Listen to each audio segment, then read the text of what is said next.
Hey guys, তো আজকে আমি বানাবো এঁচুড় চিংড়ি। তো তার জন্য দেখো এঁচুড়গুলো ভালো করে সিদ্ধ করে নিয়েছি, আর সিদ্ধ হয়ে গেছে কিন্তু। তো তারপরে দেখো আমি আলুগুলো ডুমো ডুমো করে কেটে নিয়েছি। তো তারপরে ভাজতে বসিয়ে দিয়েছি, আর দেখো লাল লাল করে আলুগুলো কিন্তু অনেক ভাজা হয়ে গেছে। তো আলুগুলো ভাজার পরে চিংড়ি মাছগুলো ভেজে নিয়েছি।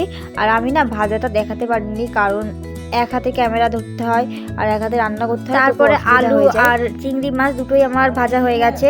আর আমি কিন্তু এই ফার্স্ট টাইম এঁচুড় চিংড়ি রান্না করছি, তো কেমন হবে তারপরে দেখো ওই তেলের মধ্যেই আবার এঁচুড়গুলো দিয়ে দিয়েছি। তো এগুলো একটু লাল লাল করে ভেজে নিতে হবে। আর এদিকে এঁচুড়গুলো ভালো করে ভাজা হয়ে গেছে, দেখো লাল লাল করে।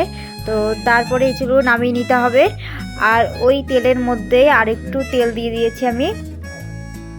তারপরে ভালো করে তেলটা গরম করে ওর মধ্যে ফোড়নের জন্য জিরে দিয়ে দিয়েছি, আর দুটো তেজপাতা আর শুকনো লঙ্কা ভেঙে দিয়ে দিয়েছি।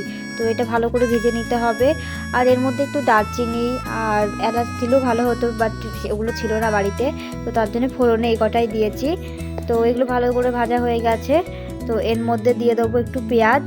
তো ভালো করে পেঁয়াজগুলো লাল লাল করে ভেজে নিতে হবে। আর গাইস, আমার ভিডিও কার কার ভালো লাগে সবাই কিন্তু অবশ্যই কমেন্ট করে জানাবা। আর কে কোথা থেকে ভিডিও দেখছো সবাই কিন্তু অবশ্যই কমেন্ট করে জানিও। তো এদিকে দেখো পেঁয়াজগুলো লাল লাল করে ভাজা হয়ে গেছে। আর তার ভেতরে দিয়ে দেবো আদা রসুন পেস্ট করা ছিল আগে থেকেই।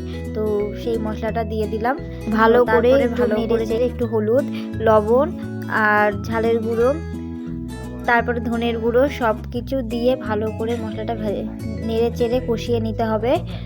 আর মশলাটা কষানো হয়ে গেলে আমি না টমেটো দিতে ভুলে গেছিলাম। তো তারপর আমি দেখো টমেটোটা দিয়ে নিয়েছি। আর এই দেখো ভালো করে মশলাটা ভেজে নিতে হবে। তো তারপর দেখো ভাজতে ভাজতে তেল উঠে আসবে মশলার উপরে।